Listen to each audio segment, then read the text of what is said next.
Feliz sábado tengan todos.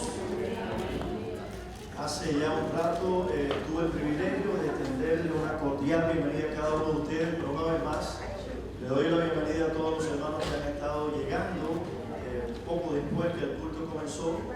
Todavía hay tiempo, todavía hay bendición, todavía hay oportunidad para que podamos alabar a Dios juntos, aprender de la palabra de Dios juntos, crecer juntos y ser bendecidos. Vamos a tener una palabra de oración, por favor, si me pueden acompañar en reverencia, oremos. Santo Dios, nuestro Padre Celestial, le damos muchas gracias, Padre, por el lindo privilegio que nos das de estar en tu iglesia, en tu casa, en tu presencia en esta mañana. Gracias por tu compañía. En esta ocasión, una vez más, un sábado más, estamos aquí ya dispuestos a abrir tu palabra, a crecer, a aprender de ti, a dejar que tu Espíritu Santo nos transforme, nos edifique por medio del mensaje de tu palabra. Usa este siervo, bendice toda la congregación, limpia nuestros pecados, purifica nuestras vidas, en el nombre de Jesús. Amén. Hace apenas unos días, todos nosotros, hermanos de la iglesia y no hermanos de la iglesia, todos tuvimos,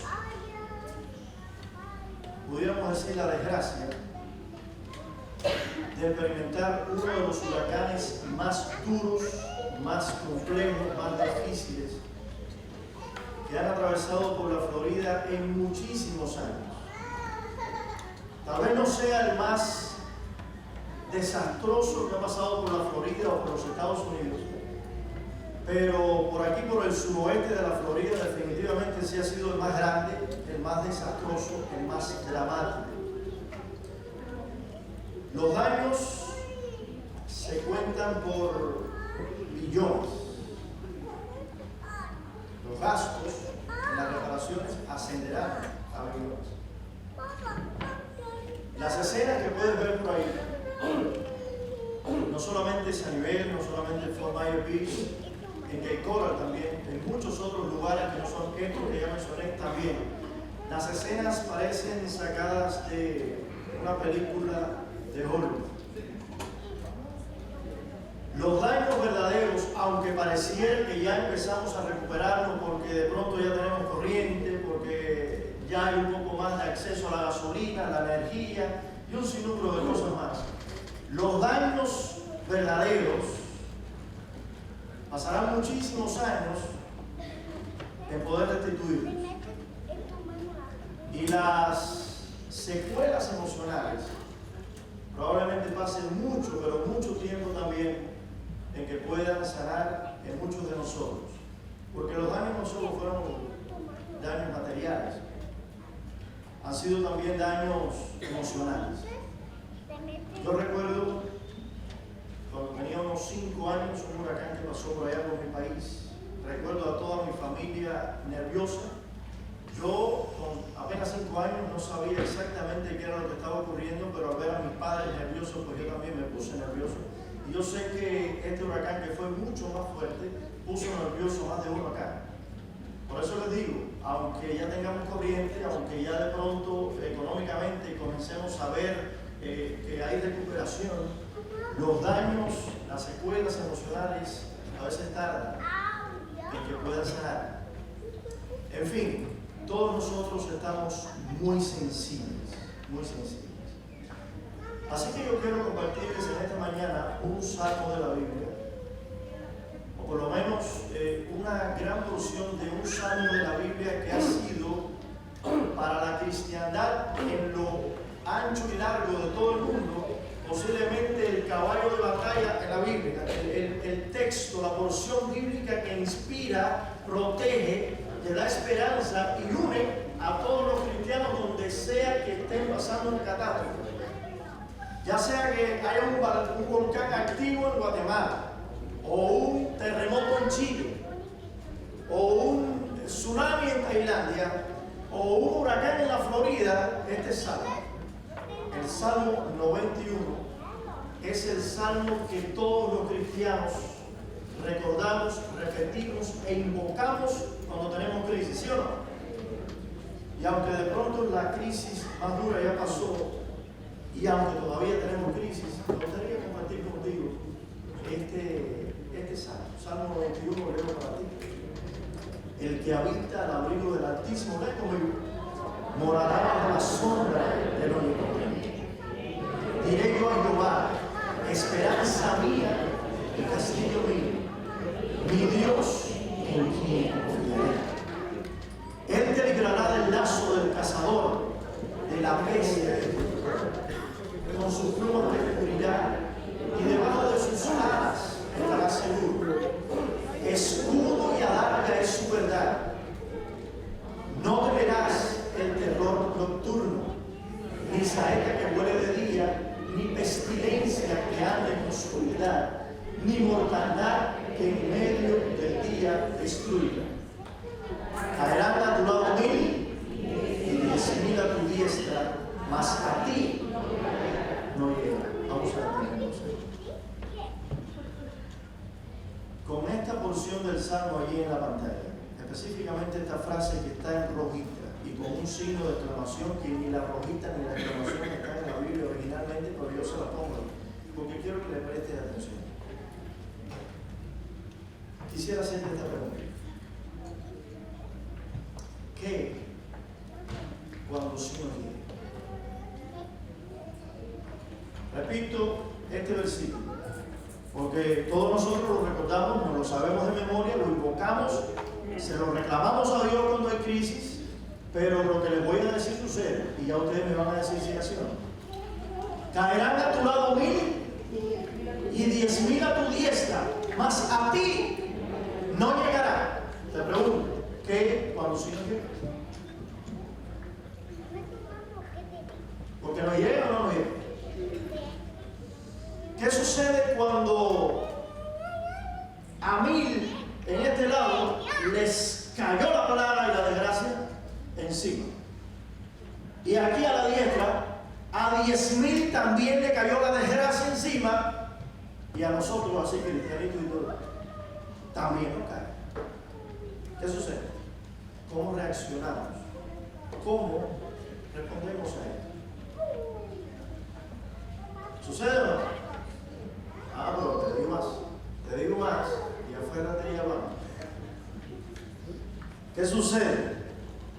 Cuando a 1000 incrédulos de este lado no le pasó nada, no les cayó nada, y a 10.000 infieles que ni quieren saber de Dios ni de la iglesia menos, de este otro lado, a la diestra, tampoco les pasó nada, ni un chingo al techo se le fue, y a ti, que das los diezmos, que cantas, que alabas a Dios, que das ofrendas, que apoyas los proyectos misioneros, a ti que no faltas un culto, a ti que compartes la fe, a ti que te quitas lo tuyo por amor a Dios y al prójimo, a ti que te entregas con lo que puedes y lo que no puedes para Dios o para la iglesia, a ti se te fue el techo.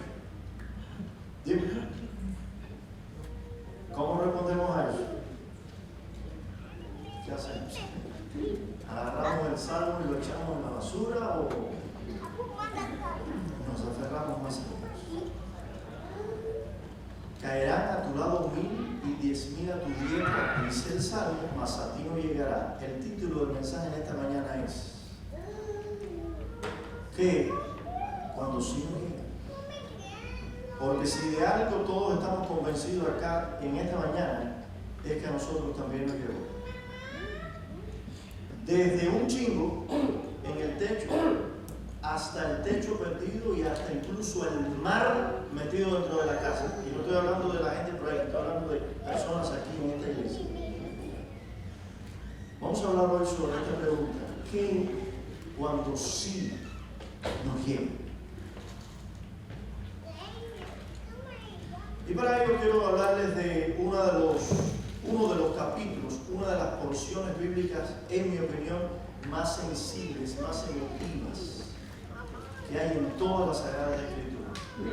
Está en el Evangelio según San Juan. Antes de llegar ahí, me gustaría hablarles un poquito acerca del Evangelio según San Juan. Miren, el Evangelio según San Juan es uno de 4 evangelios que narran con detalles la historia del ministerio de Jesús en esta tierra, no solo los hechos, sino también las predicaciones. El Evangelio según San Juan es exclusivo entre esos cuatro. Mateo, tú lees la Biblia. Mateo, ¿hay alguien que no ha leído los Evangelios alguna vez? ¿Alguien aquí presente que nunca ha leído, tal vez sí ha leído la Biblia, pero no los cuatro Evangelios, la historia de Jesús? ¿Todos la han leído? Bien.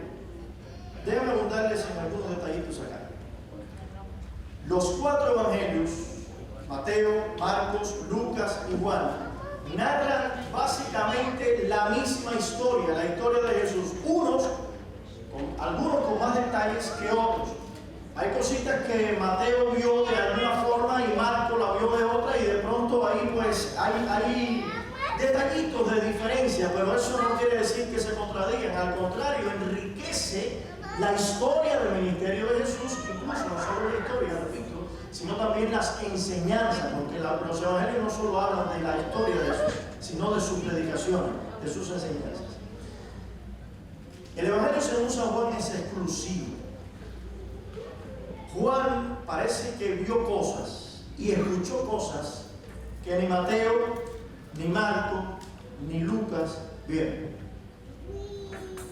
Les voy a comentar algunas de las exclusividades de Juan. Bien, el Evangelio según San Juan es único, es exclusivo, porque habla, menciona, narra la historia preterrenal de Jesús. Cuando tú vas ahí al Evangelio según San Lucas, Marcos y Mateo, tú vas a ver allí que ellos te ubican a Jesús ya directamente en el vientre de María y en el pesebre después. Pero ninguno, excepto Juan, habla de la historia de Jesús antes de ese suceso. Juan sí, y es justo ahí lo tienes en la pantalla. En el principio, ¿cuándo es el principio? Antes de la creación. En el principio era el Verbo, y el Verbo era Dios, y el Verbo era con Dios, y ahí ahora habla de la creación. Y todas las cosas por Él fueron hechas, y sin Él nada de lo que ha sido hecho fue hecho. Eso solo lo dice Juan. Mira a ver si lo encuentras en Mateo, mira a ver si lo encuentras en Marcos, si lo encuentras en Lucas. Juan es exclusivo en eso, y hoy tú y yo podemos estar firmes en la creencia de que Jesús es Dios, y no un ser creado ni un ser humano, porque Juan nos ayuda a eso. ¿Sí o no? Número 2, la historia de Nicodemo. ¿Quién conoce aquí a Nicodemo? ¿Alguna vez ha leído la historia de Nicodemo? ¿Hay alguien que nunca ha escuchado a Nicodemo? Nicodemo, el famoso Nicodemo que no sabía cómo iba a nacer de nuevo, ¿recuerdan? Bueno, esa historia es exclusiva de Juan. Ni Mateo, ni Marcos, ni Lucas hablan de eso. Y hoy tú y yo tenemos el Sagrado Santo, y qué cariño le tenemos a Juan 3:16. Gracias a que Juan pudo ver, o al menos conocer, y compartirnos a nosotros la historia de Nicodemo. Exclusividad de Juan. La mujer samaritana. ¿Qué ejemplo de un ser humano pecador como la mujer samaritana? Si alguna vez tú te has sentido pecador, pero de eso de lo que ya no tiene remedio, de que Dios, que es incluso hay marido, ¿no? Peor que eso, que ya de pronto estás, que tú sientes que para ti no hay misericordia, gracia ni salvación. Bueno, tú puedes encontrar ahí el ejemplo de la mujer samaritana en Juan capítulo 4, gracias a que Juan vio y escribió lo que ni Mateo, ni Marcos, ni Lucas escribieron. Hay un sermón por allá, casi a la mitad del libro, tal vez un poco más de la mitad, donde Jesús comparte con sus discípulos enseñanzas exclusivas que no aparecen en el resto de los evangelios. Yo soy la vid, vosotros los pámpanos. Separados de mí, nada podéis hacer. Más adelante le dice, únanse, así como el Padre y yo somos uno. Enseñanzas exclusivas del Evangelio según San Juan. Pero te digo más, ¿alguno de ustedes aquí ha participado alguna vez de la Santa Cena? ¿Sí o no? ¿Alguien ha participado aquí del rito de humildad? ¿Sí? Bueno, el rito de humildad es exclusivo del Evangelio según San Juan. La cena aparece en todos los evangelios, Mateo, Marcos, Lucas y Juan, pero el rito de humildad, el lavamiento de los pies, es exclusivo de Juan. Y te digo más, el Espíritu Santo, la promesa del Consolador, el único que la escuchó de todos los discípulos fue Juan Marcelo, porque Mateo no lo escribió, Marcos tampoco, Lucas no lo vio tampoco, y Juan sí escuchó la promesa de Jesús del Consolador. Por eso cuando allí en el Pentecostés, que ahí sí Lucas lo escribió, se narra que llegó el Espíritu Santo y se derramó con poder, lenguas de fuego y así sucesivamente. A nadie le agarró de sorpresa. ¿Por qué razón? Porque ya Juan había dejado testimonio de que eso iba a suceder. Y hoy nosotros sabemos que el Consolador que está con nosotros hoy es el Espíritu Santo, gracias a que Juan estaba haciendo su tarea. Mi pregunta es, ¿dónde estaban los demás? ¿Qué estaban haciendo Marcos, Lucas y Mateo cuando Juan estaba escribiendo todo eso? Pero bueno, Dios nos dio la oportunidad a todos nosotros de disfrutar de un evangelio tan detallado, tan lindo, tan humano, tan emotivo como el evangelio según San Juan. Hablando de exclusividades de Juan, te comparto entonces lo que en mi opinión sería el capítulo o uno de los capítulos más emotivos de toda la Biblia. Presta atención, porque ahora te vas a dar cuenta de qué quiero hablarles y por qué esto está relacionado con el pecado. No les voy a leer el capítulo 11 completo, pero se los voy a parafrasear. Tal vez le diga frases que no están exactamente en la Biblia, pero básicamente ayudan a entender y enriquecer la historia. Jesús tenía, cuando estuvo en esta tierra, un lindo ministerio que desarrollar. Tenía responsabilidades que debía cumplir. Tenía predicaciones, tenía verdades que necesitaba compartir a todos nosotros, no solamente a aquellos que le estaban escuchando. Jesús tenía sobre sus hombros un peso enorme, la redención de toda la humanidad, la anterior a que vino y la posterior, después que viniera. Tenía una gran responsabilidad.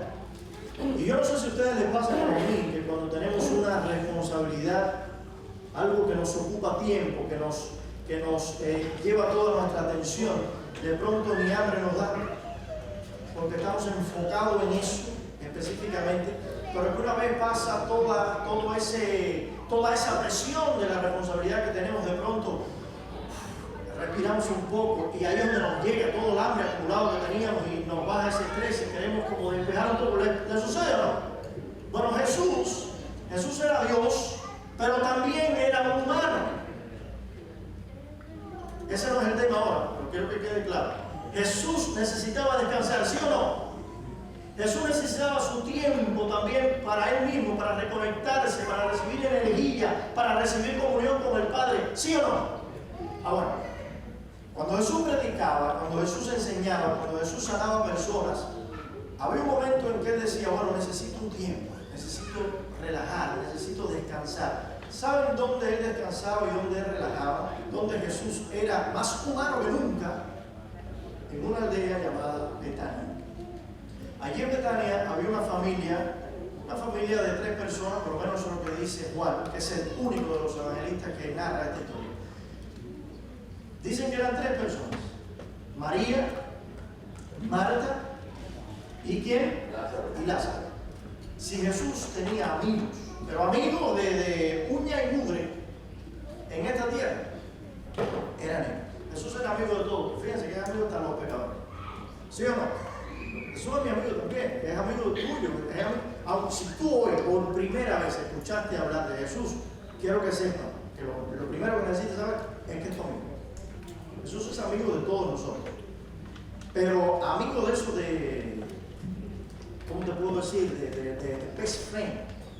No hay de ahí para allá. Si Jesús alguna vez jugó dominó, jugó con ellos.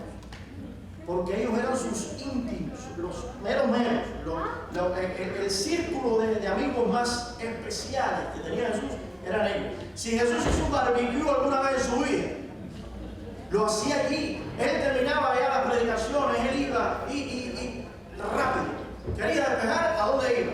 Allí a la casa de Marta, de Lázaro, de María. Y seguramente si tú vas a mi casa, a ti no se te va a ocurrir quitarte los zapatos y subir los pies arriba de la mesita esa de la sala y quitarte la camisa y estirarte así, porque, pastor, no, que va, no, me da pena.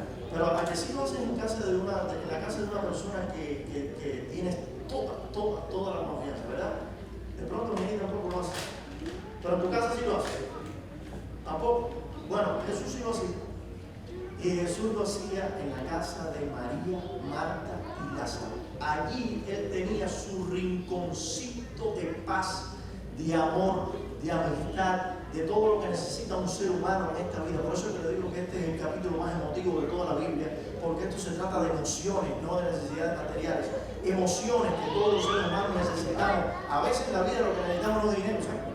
A veces en la vida lo que necesitamos es un abrazo, es un beso, es un cariño, es una palabra de ánimo. Eso, hasta Jesús lo necesitaba. Allí lo tenía. Y qué bien se sentía Marta, Lázaro y María con la amistad de Jesús. Porque además de eso ellos seguían a Jesús. No solamente era su amigo, era su salvador, era su pastor, Jesús era para ellos todo. Ellos sabían que Jesús por ahí le daba la vista a los ciegos, ¿sí o no? Ellos sabían que Jesús por ahí le daba la audición a los sordos, levantaba a los paralíticos, incluso que había resucitado personas. Ellos sentían que siendo amigos de Jesús, ¿qué más iban a poder necesitar en esta vida? Era su seguro de vida, era su seguro de salud, era su seguro de todo. Si tú hoy fueras amigo del presidente de los Estados Unidos, pero amigo, de eso de comer barbecue y jugar dominó y de subir los pies en la mesita de la Casa Blanca. Si tú fueras amigo, pero de uña y mugre con el presidente de los Estados Unidos, dime la verdad, tú no tuvieras problema de los papeles tuyos, no tú eres amigo. Pero claro, si tú eres amigo del presidente. Es más, que si en algún momento en tu vida tú tuvieras algún tipo de problema legal, ¿por qué existe el indulto presidencial? Tú eres amigo del presidente. Ah, bueno, así María, Marta y Lázaro se sentían con Jesús. Ellos decían, yo soy amigo del mero mero. ¿Qué problema yo voy a tener en la vida? A mi lado podrán caer 1000 y a este podrán caer 10.000. Pero a mí, amigo de Jesús, a mí no llega. ¿Y sabe qué? Le digo. Un día, Jesús andaba por otro lugar y le llega la noticia de que uno de sus mejores amigos, Lázaro, el hombre de la casa, y dice la Biblia así tal cual, el que amas, te digo, el que amas está enfermo. Y esa noticia seguramente la mandaron directamente Marta y María, porque su seguro de vida, su mejor amigo Jesús, le podía resolver el problema así de fácil. Y Marta y María dijeron, tú vas a ver ahora que nada más que Jesús se entere que nuestro hermanito Lázaro se está muriendo, él va a dejar todo lo que está haciendo, la predicación por la mitad, el ciego a medio ver, todo lo va a dejar para venir acá a atendernos a nosotros, porque nosotros somos sus mejores amigos en esta tierra. ¿Y saben qué fue lo que pasó? Lázaro estaba por allá y Jesús se fue por acá.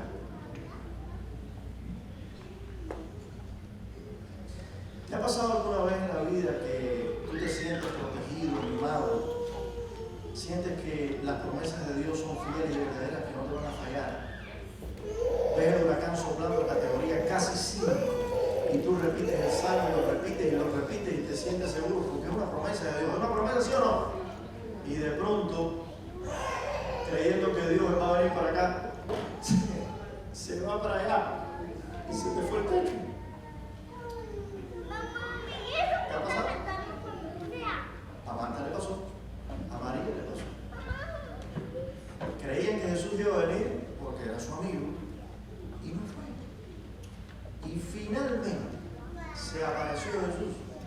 Ya cuando había recogido todos los escombros, cuando FEMA había mandado el cheque, cuando la corriente había llegado, después de 4 días, que ya Lázaro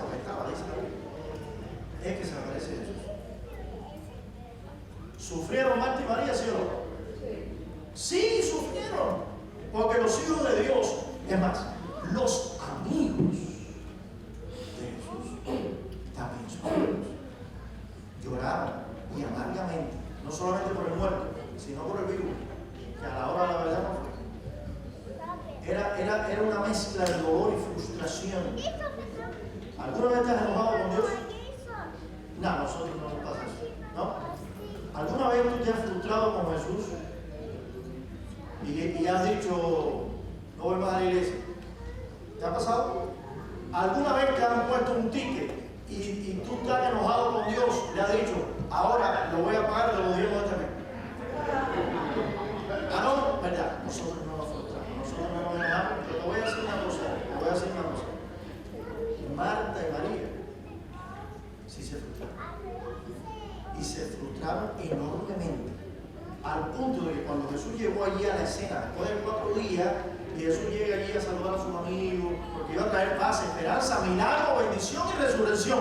Llega Jesús ahí con normal, no es que estaba riendo tampoco, pero normal, como debe vivir el Hijo de Dios, confiado que Dios está en control.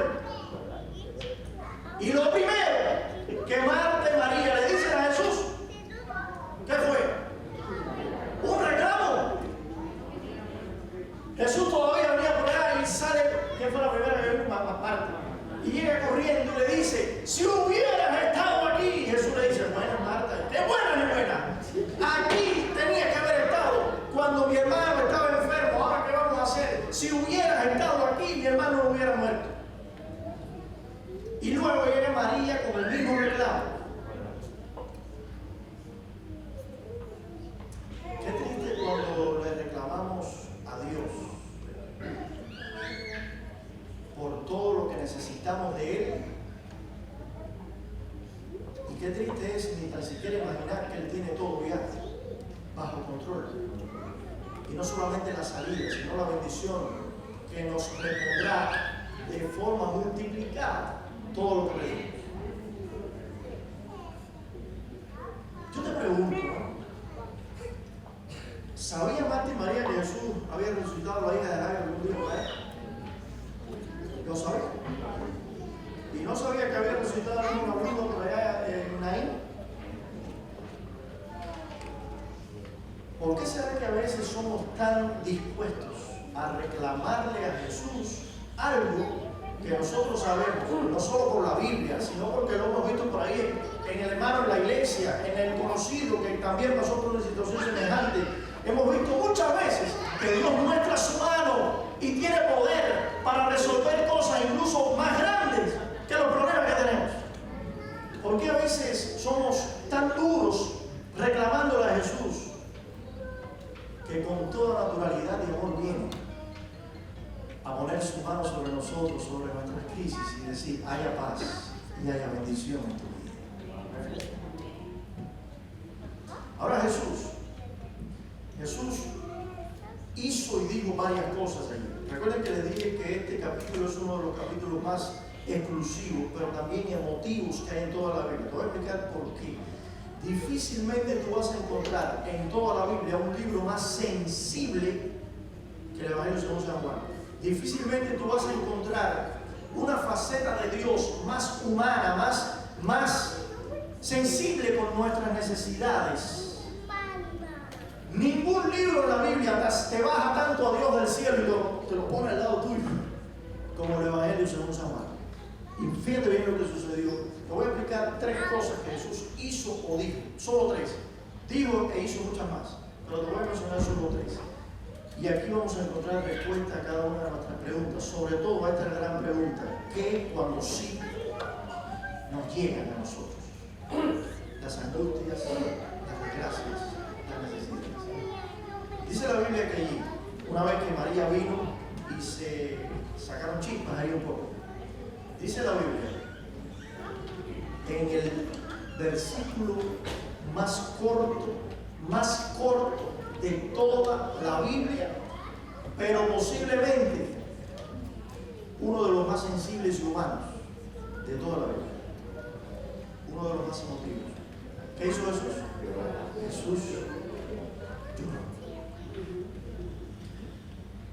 Mira, si hay algún versículo que se sabe todo el mundo en la Biblia, desde niño, el primero que uno se aprende es Jesús lloró y Dios es amor. Dios es amor por lindo, Jesús lloró por corto.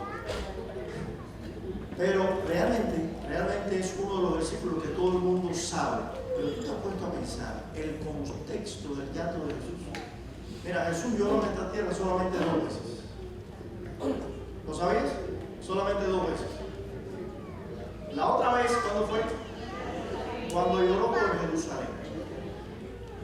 Lloró porque Jerusalén había perdido sus valores, había perdido sus principios, habían perdido a su Dios, habían perdido la salvación, habían perdido la bendición. Lloró por eso.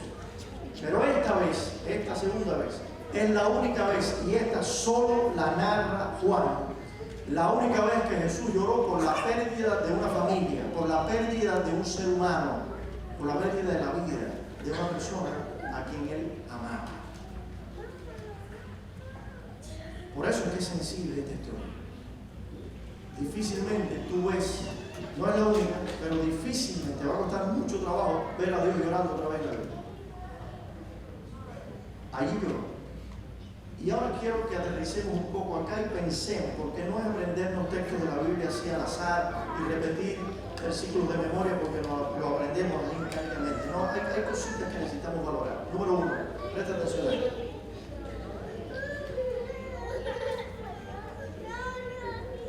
Jesús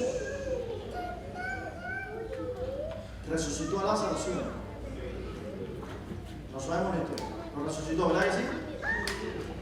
Pregunta número 2. ¿Jesús sabía que iba a resucitar a Lázaro? ¿Sí o no? María, ¿verdad?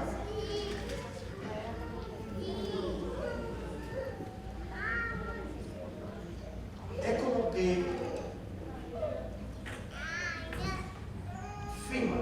el huracán me lleva al techo de la casa y ahí mismo hago mis llamadas y entre FEMA, el seguro y todo me dan una cantidad de dinero que me cubre el techo y más que el techo y reparar y hacer el baño nuevo y todo, y yo sigo llorando. A ver,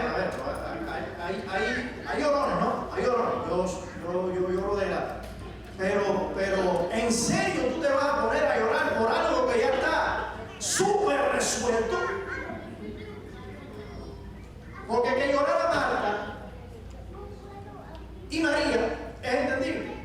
Pero Jesús resucitaría a Lázaro. Él estaba seguro, él no necesitaba ni pedirle permiso al Padre, él lo iba a hacer, él tenía el poder para hacerlo. ¿Qué hacía Jesús llorando?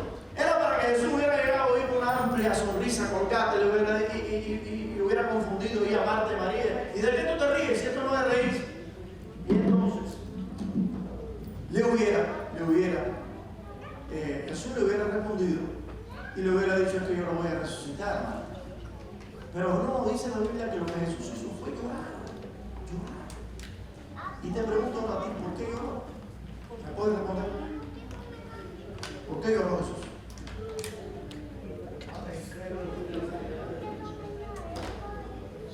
Ahí está la primera lección que quiero que tú aprendas de la historia de Juan 11 y que la apliques a lo que has vivido acá en esta huracán.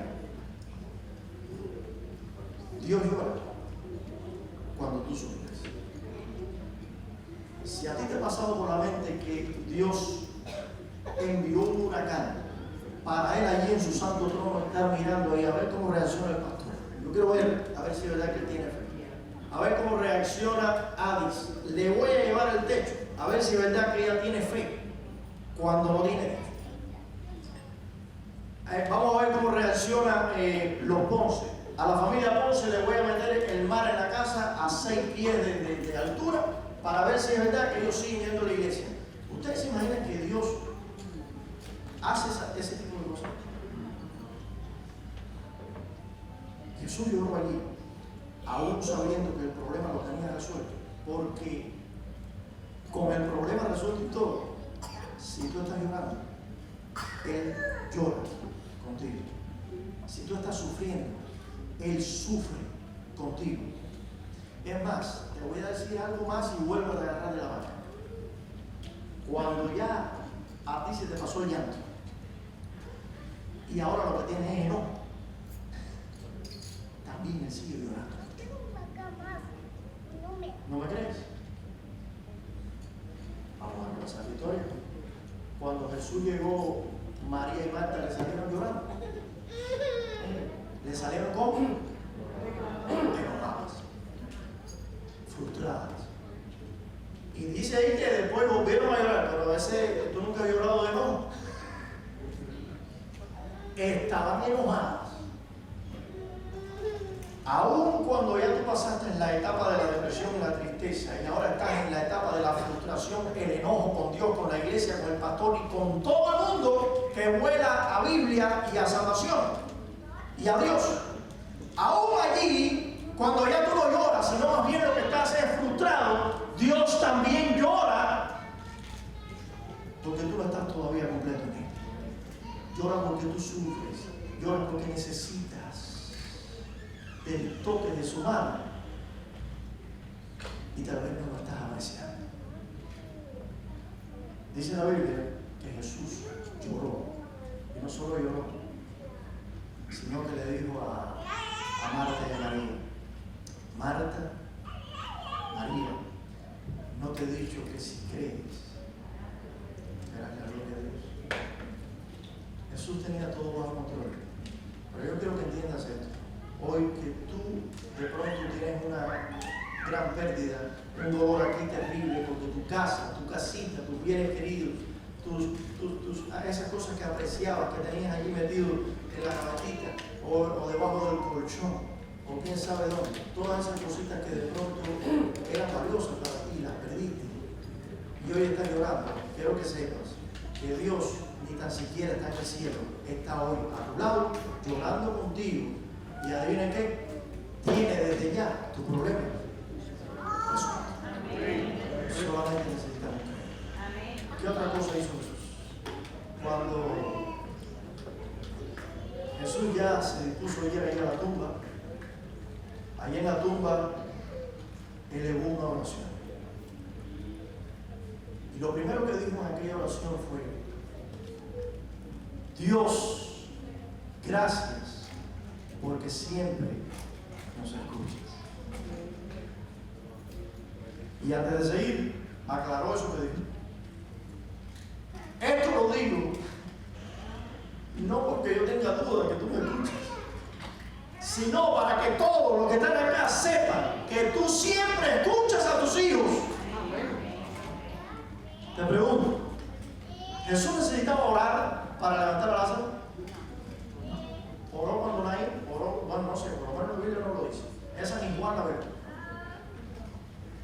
Pero Jesús no necesitaba orar. Jesús no necesitaba la ayuda del Padre para resucitar porque le dijo a Marta y a María: yo soy la resurrección. ¿Quién es?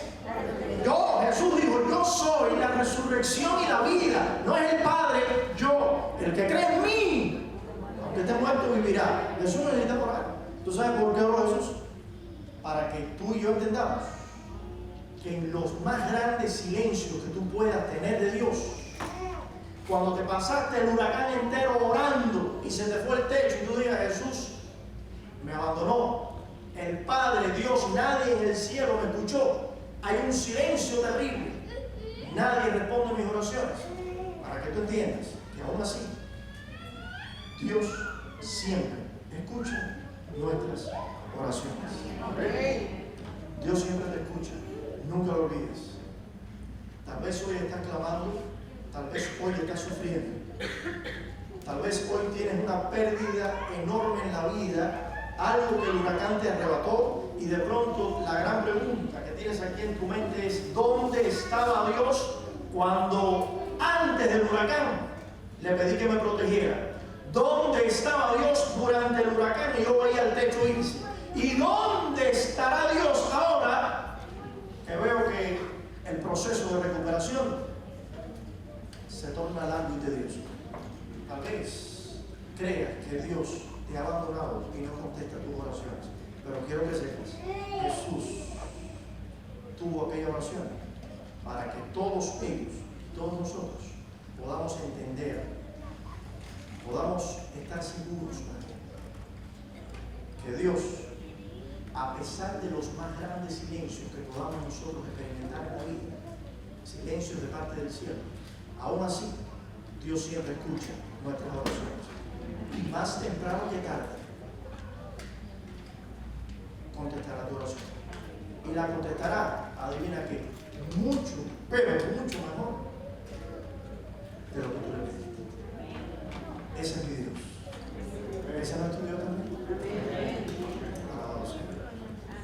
Y la tercera cosa que les voy a comentar que Jesús hizo y dijo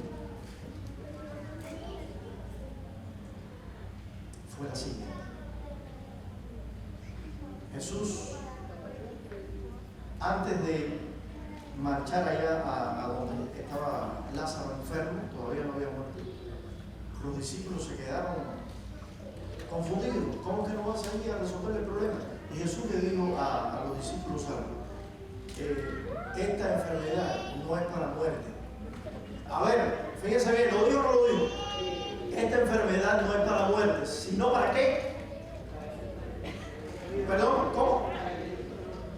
Para que el Hijo del Hombre sea glorificado. Vamos a recapitular, no se te olvide la frase de Jesús. Esta enfermedad no es para muerte, sino para qué. Para que el Hijo del Hombre sea glorificado. Te pregunto, ¿se murió o no se murió? Se murió. No dice que no es que no era para muerte, pero se murió. Mira, hermano querido, querida iglesia, hermano doliente, aunque pierdas el techo, aunque se te inunde la casa, aunque perdiste dinero, aunque las desgracias parezcan irreparables, aunque sí se haya muerto, como se murió Lázaro, todo se resume en que Dios se glorificará en medio de tu crisis. Allí con el muerto ya apestando, Jesús se para frente a la tumba y le dice a Marta y a María, no les he dicho, le digo a todos, no les he dicho que si creen verán la gloria de Dios. Hermano querido, aunque te parezca un poco raro, difícil de creer, incómodo de digerir, yo quiero que tú entiendas esto y que nunca lo olvides. Es difícil, sobre todo cuando somos nosotros, decirlo fácil. El problema es cuando tenemos la crisis, aceptarlo y vivirlo.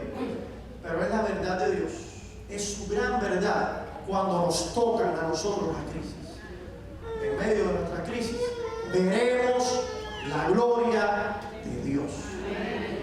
Y la gloria de Dios no es resolver tu problema. No. Hay una diferencia en resolver el problema de Dios y mostrar su gloria en tu problema. Hay una diferencia enorme. Resolver el problema es que tú tenías una casa, aquí tienes la casa de nuevo. No. Es que cuando Dios muestra su... ¿Tú crees que Dios se va a desprendillar con cualquier cosa? Cuando Dios muestra su gloria, la muestra, hermano. La muestra. Dios ha prometido mostrar su gloria en aquellos hijos que cuando 1000 le cayeron acá y 10,000 le cayeron de este lado y a ellos también les tocó, cuando Dios ha prometido ahí glorificarse y mostrar su gloria, y más temprano que tarde su mano se haga sentir. Yo quiero contarte en esta mañana un testimonio. ¿Qué pudiera decirte yo de cuántas historias, cuántos testimonios se vivieron acá en esta iglesia durante el huracán? Todos los hermanos de la iglesia, todos, al menos un chingo perdieron el techo de la casa. Al menos un paño, un screen de la nave del patio, todos. Yo creo que difícilmente hay alguien aquí entre nosotros que aunque sea una ramita de la mata del patio, no se le cayó. Y si hay alguien, seguramente vive en New Jersey y está con nosotros acá. Aquí en la Florida.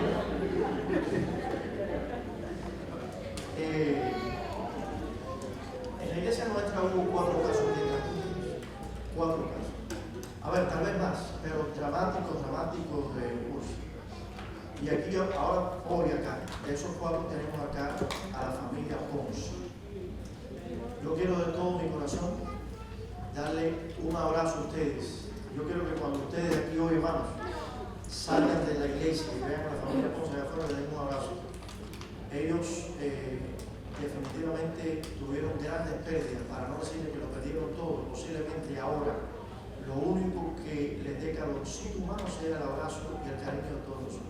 Ahí está, la familia Ponce. La familia Ponce se les metió literalmente el mar para hacer. Y es un drama terrible. Ahí estuve por su casa, yo sé que muchos de ustedes también. Y el panorama no solo en su casa, sino en todo el barrio. En todo el barrio. Es cuando al principio les dije que las escenas son sacadas de una película de terror de Hollywood.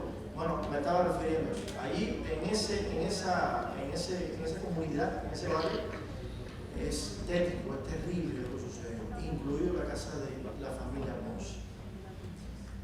Pero quiero contarte también el testimonio de la querida hermana Odile. ¿Conocen a Odile? Odile, déjenme hacerle la historia desde el comienzo. ¿Sabían ustedes que la semana pasada acá en la iglesia tenía que haber una semana de evangelismo? Conocían un impacto sobre esto, ¿lo sabían? ¿Verdad? Recuerden que hemos estado dando estudios bíblicos, sermones evangelísticos, haciendo nuestra práctica, porque queríamos tener una linda cosecha bautismal para la honra y la gloria de Dios. ¿Recuerdan? ¿Verdad que nos estábamos preparando, sí o no? Alguien tenía pensado comprometerse, asistir, venir, ponerlo todo en esa semana, ¿sí o no? ¿Verdad? Bueno, yo recuerdo que hubo un sábado hace meses que vino el pastor Homero Salazar, evangelista de la conferencia de la Florida, para ultimar detalles sobre lo que acontecería y cómo lo haríamos en esa semana evangelística. El pastor Homero se reunió con las juntas, y no solamente con las juntas de cada iglesia de esta área, sino también con los que no eran miembros de la junta, pero querían involucrarse para saber con detalle qué hacer, qué esperar, cómo involucrarse. Y resulta que la hermana Odile estuvo en esa reunión. Estoy hablando de meses atrás. Y yo recuerdo que la hermana Odile, acabándose la reunión, me dijo: pastor, en la semana de impacto, usted puede contar conmigo y la iglesia puede contar conmigo al 150% en todo lo que se necesite de mí. De entrada, ya le estoy diciendo que saqué mis vacaciones para apoyar el impacto. No solamente para llegar a tiempo cuando empiece el culto a las 7:30 de la noche. No. Si me necesito durante el día para algo, para ir a visitar, para llevar un plato de comida, para servir, para llegar y hacer la primera diaconisa que llegue, para hacer la última, no tengo ni que levantarme temprano el otro día, puedo ser la última en irme de la iglesia. Cuente conmigo, saqué mis vacaciones para dedicarme por entero a impacto. ¿Saben qué? Mientras yo hablaba con la hermana, a mí me daba pena, me daba vergüenza, porque yo que soy el pastor, yo no saqué mis vacaciones para impacto. El evangelista que venía a predicar tampoco sacó sus vacaciones para impacto. Y tal vez ella no fue la única, pero probablemente que sepa yo, muchos de nosotros, si no todos, ninguno sacó las vacaciones para impacto. ¿O sí? Tal vez. Amén, si alguien lo hizo. Ella lo hizo. Y al menos que sepa yo, fue la única que hizo eso. Porque yo sé que aquí sacamos las vacaciones para ir para Punta Cana. ¿Sí o no? Para Cancún, para Turquía, para donde se nos ocurra. Amén, pero para impacto. Si te soy sincero, es la primera vez en mis, bueno, los años lo vamos a ver, pero en mi tiempo de pastor, es la primera vez que que yo veo como hermano de la iglesia saca sus vacaciones para apoyar una campaña más. Ella lo hizo. Y yo no lo dije que no, porque ¿quién soy yo para cortarle la inspiración a alguien que quiere servir a su Dios? Al contrario, eso es lo que me dice, mira, si ella lo hizo, arriba tú, que tú eres el pastor. Llegó la semana antes de impacto, y con esa semana antes de impacto llega el huracán Ian. Y como les acabo de decir, y no quiero repetirlo hasta el cansancio, el huracán atacó a todos los hermanos de esta iglesia de una forma más o menos dramática, pero nos atacó. Y una de las 4 personas que más daño, les dije que eran 4 en la iglesia, los más dramáticos, uno de ellos fue el hermano Odil. Y si te soy sincero, el caso más dramático de los 4 fue el caso de la hermana Odil. Porque Odil es vecina de Los Ponce, a ella también se le metió el mar para dentro de la casa. La diferencia es que Los Ponce no estaban ahí. Habían evacuado, pero Odil sí estaba ahí. Y el mar se le metió a esta altura. Y a esta altura, a mí que yo no que sea tan alto, pero yo ando así. Y vamos a ver. Puede ser que cabe en puntitas de pie, cazando las olas, porque cuando viene la ola, puede ser que el viento sube más. Pero es que Odil es un poquito más bajita que él. O sea que el agua a ella le sube más. Odil, quiero ponerte acá con una foto.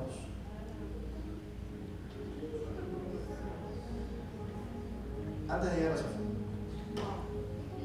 Odil siente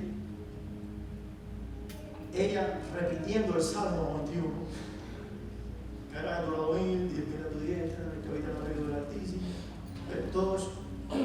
Y allí siente el toile, que seguramente ya estaba cerca del toile, porque en momentos como ese el miedo pues aún. Y ella siente en el toile algo blu, como unas burbujas blu. Y dice, esto no está bien. Y comienza a mirar y ve que por la orilla de la pared comienza a salir agua entre la orilla y el piso. Eso no es normal.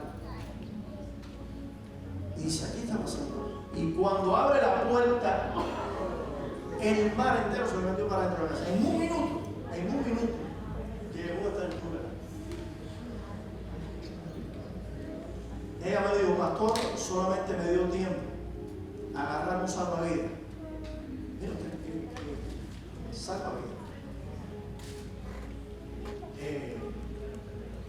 Cuando ella hablaba conmigo, me decía, pastor, gracias a Dios que yo hice provisión y tenía un salvavidas. Hermano, la provisión era que tenía que haberse hecho. Pero bueno, tenía un salvavidas. Se puso el salvavidas. Agarró el teléfono, que ustedes saben que sin el teléfono estamos incomunicados. ¿Verdad, Midalia? El teléfono. Y entonces agarró el teléfono y el perrito. No sé, que ya no me queda más malo. El perrito. Y empezó a ir con una puntita de pie y se agarró. Salió al patio y se agarró del gajo de una mata de aguacate que el huracán no había tumbado todavía. Y ahí con una mano, con el perrito y con el teléfono, llama a una hermana de la iglesia que habla. Llama a una hermana de la iglesia que le dice, hermana, dígale al pastor que venga a buscarme.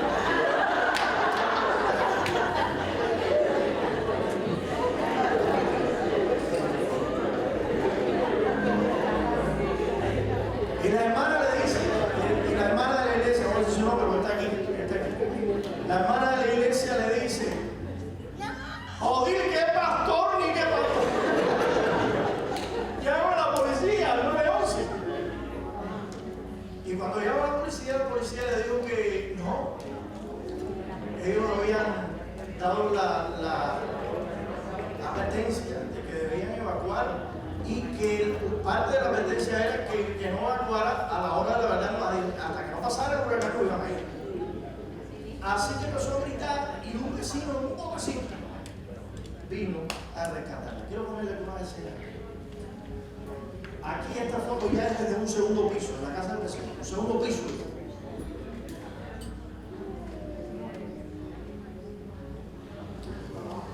La casa de ella estaba por abajo. El vecino la subió al segundo piso. Y no es, como les mencionaba, no es simplemente agua así, no, es agua con viento, agua con desecho, agua con basura, agua con clavos.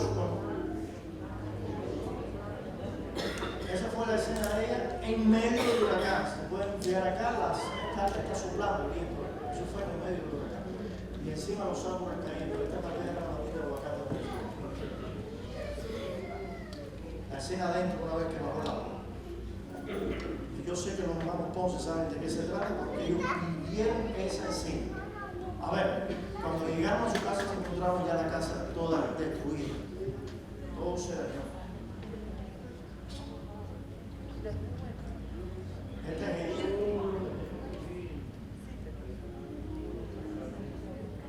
Seguramente quien le tomó la foto le decía, sonríe, hermano. No hay forma. Cuando hay crisis, no podemos reaccionar de otra manera. ¿Saben, hermano? Cuando ella me contó esto, yo, ¿saben qué fue lo primero que me vino a la mente? ¿Saben qué fue lo primero que me vino a la mente? ¿Por qué a ella justamente? A ver, no es que quería que le tocara a ninguno de ustedes, ¿no? Pero, en serio, la única persona en la iglesia que sacó sus vacaciones para apoyar el impacto, que se iba a entregar al 150% en impacto, repito, igual que hubiera preferido que le cayera a ustedes, pero es que yo le tengo que preguntar a Dios, ¿por qué? ¿Por qué? ¿Por qué no le cayó a los 1000 de este lado y a los 10.000 de este lado y a ella sí le tuvo que tocar? La fiel, la dedicada, la entregada, la que sacó sus vacaciones para servir a Dios, y es la que por poco pierde la vida. ¿Por qué? ¿Sabe qué? La hermana Odile entendió que Dios, cuando ella estaba sufriendo allí, con esa cara como lo vemos, también Dios estaba llorando con ella. La hermana Odile entendió que mientras ella estaba orando y repitiendo el Salmo 91, y caerán a tu lado 1000 y 10.000 a tu vida, a ella también le estaban cayendo, ella entendió que sus oraciones Dios sí las estaba escuchando. Y la hermana Odile entendió que en medio de su crisis Dios se va a glorificar. El plan era que Odile iba a estar acá y que iba justo ahora en este momento pararse aquí, iba a contarle con sus palabras por qué vale la pena confiar en Dios. Pero saben, como si fuese poco, la hermana de ayer fue positivo al COVID también.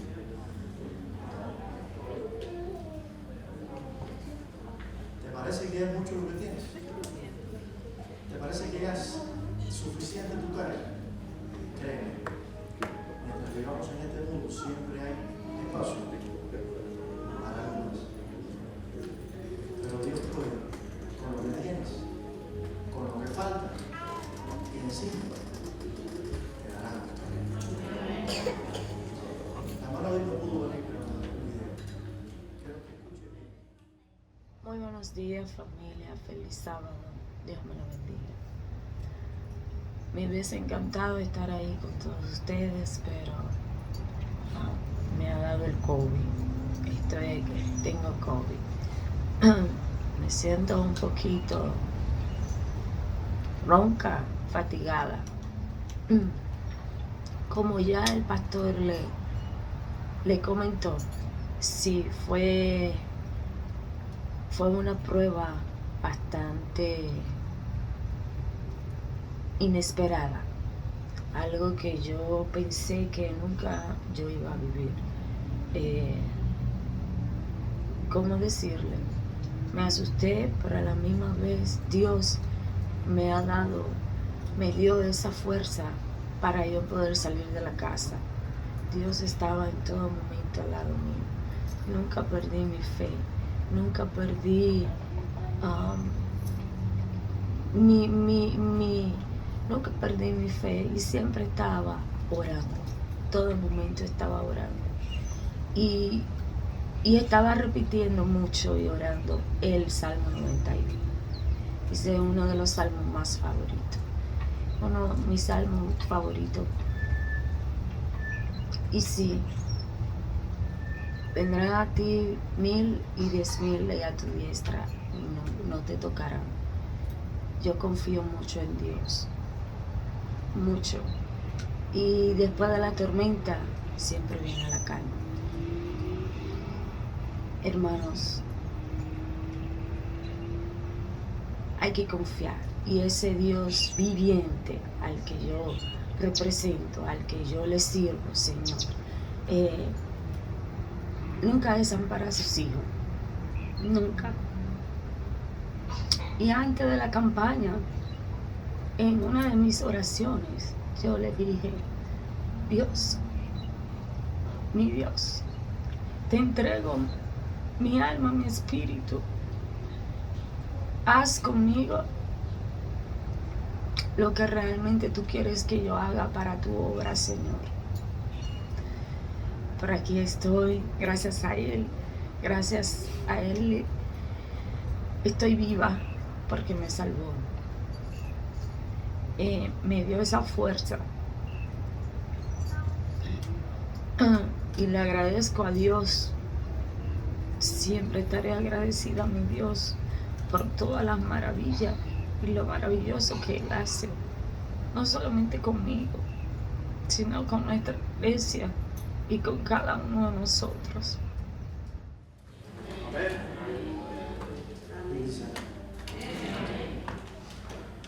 Hermano,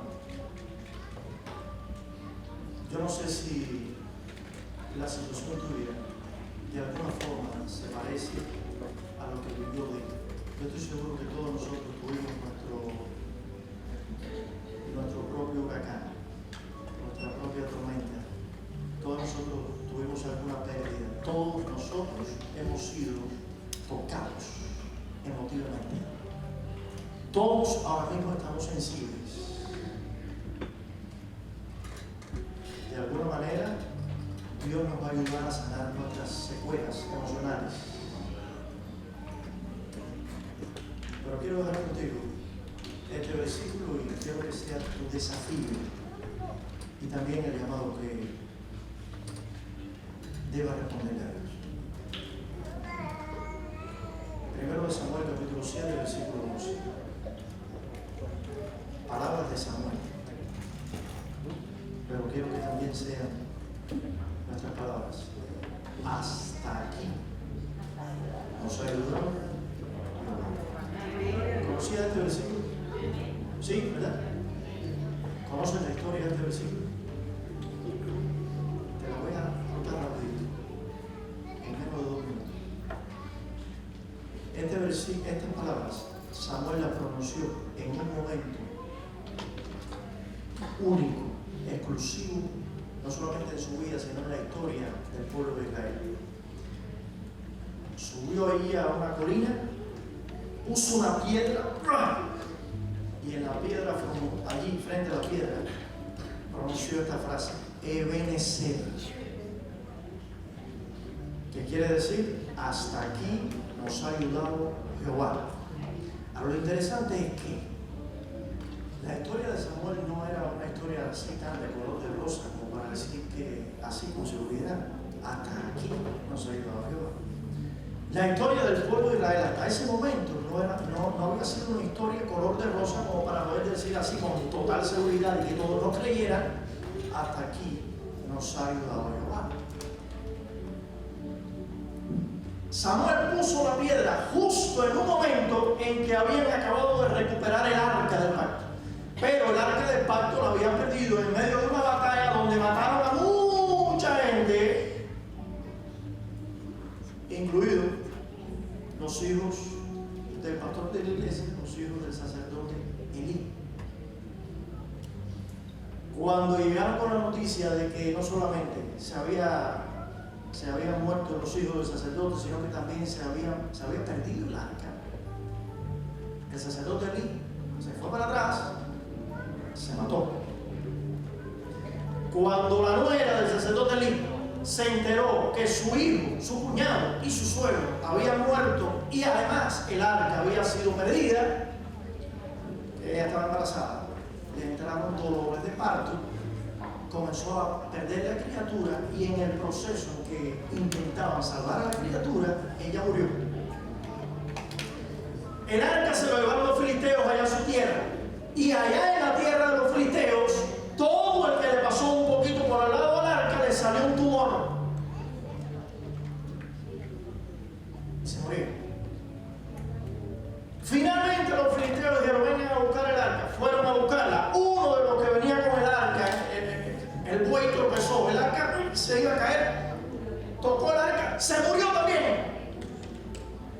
Y cuando finalmente llega el arca, se le ocurre a Samuel subir arriba de la colina, poner la piedra y decir: hasta aquí nos ha ayudado Jehová. ¿Really? Hasta aquí nos ha ayudado Jehová si no se muere nadie. Hasta aquí nos ha ayudado Jehová si se salva la criatura y la madre. Y el pastor no se muere. Hasta aquí nos ha ayudado Jehová si el techo no se nos va. Si el agua no se mete dentro de la casa.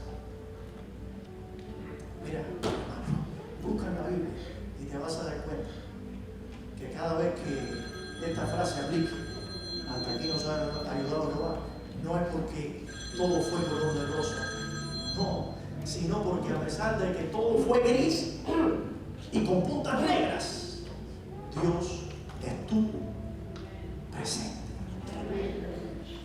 Nunca creas que estar seguro de que hasta aquí Dios nos ha ayudado es sinónimo de que te va a ir bien en la vida o de que ya te haya ido bien en la vida. No. Si tuviste crisis en el huracán, si tuviste problemas duros, secuelas, dolores, lágrimas derramadas, no solamente durante el huracán, sino todavía ahora, yo quiero que sepas, ese texto, ese desafío es para ti. Hasta aquí Jehová te ha ayudado. Jehová todavía está contigo. Y en lo que falta, también te dará la victoria.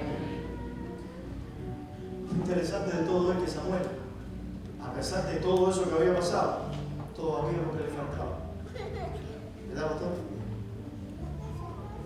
Primera de Samuel 7, ¿verdad? Primer libro de Samuel, capítulo 7. Cuando llegues a la casa, te lo dejo tarea, no lo vamos a hacer aquí. Léete el capítulo 8 de Samuel. Y vas a ver, este es apenas uno de los últimos versículos de Samuel 7.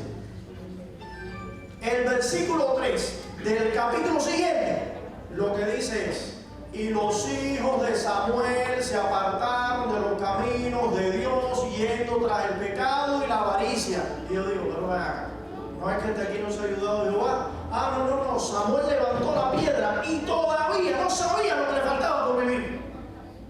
Pero aún así, estaba convencido de que Dios estaba y estaría con él.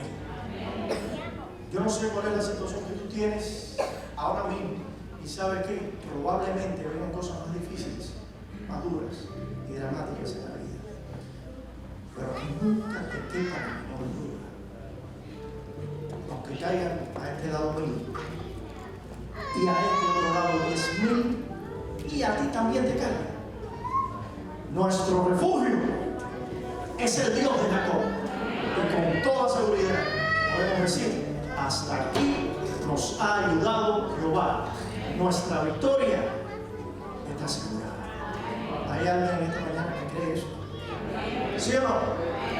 ¿Hay alguien que desea decir hoy: Señor, gracias por haber estado conmigo y gracias por continuar conmigo en lo que todavía me falta por vivir? ¿Hay alguien que desea manifestar ese deseo poniéndose en pie, por favor? Vamos a tener una palabra. Santo Dios, bendito Padre Celestial, tenemos acá hoy nuestros corazones sensibles. Tenemos tantas preguntas, tal vez. Probablemente hay alguien acá que todavía esté medio mojado contigo. vez tenemos lagunas emocionales que nos cuesta muchísimo trabajo navegar. Pero Padre Santo, gracias, porque hoy nos has recordado una vez más que en todas y cada una de nuestras crisis tú has estado con nosotros. A pesar del aparente silencio, tú has contestado nuestras oraciones y las vas a hacer efectivas a su debido tiempo, porque siempre tu tiempo es mejor que el nuestro. Gracias, Señor, porque en medio de nuestros dolores, tristezas, tú no nos abandonas. Si estamos ahí con una crisis en el matrimonio, ahí estás con nosotros. Si la cuenta está sobregirada, ahí estás llorando al lado de nosotros. Si tenemos problemas con nuestros hijos, allí pones con los ojos llorosos tu mano sobre nuestro hombro. Si tenemos problemas en la iglesia, si tenemos dolores, Señor, acá en el corazón, que a veces nadie sabe, solamente nosotros y la almohada. Por favor, gracias por recordarnos que tú sufres con nosotros, pero además ya tienes la salida, ya tienes la victoria en tus manos. Ayúdanos a entender eso, ayúdanos a vivirlo, ayúdanos, Señor, a manifestar una vida victoriosa a pesar de nuestras crisis. Y gracias, Señor, porque tu promesa inequívoca es mostrar tu gloria cada vez que nosotros, tus hijos, tenemos crisis. Ayúdanos a confiar, a vivir la más sagrada y bendita promesa de que nuestro refugio y victoria en esta vida es el Dios de Jacob. Y que todos nosotros podamos en esta mañana poder salir por la puerta de este bendito templo con la confianza de que hasta aquí nos ha ayudado. En el nombre de Jesús. Muchas gracias, querida iglesia. Gracias por habernos acompañado esta mañana. Que Dios me lo bendiga. Dios me lo guarde. Feliz.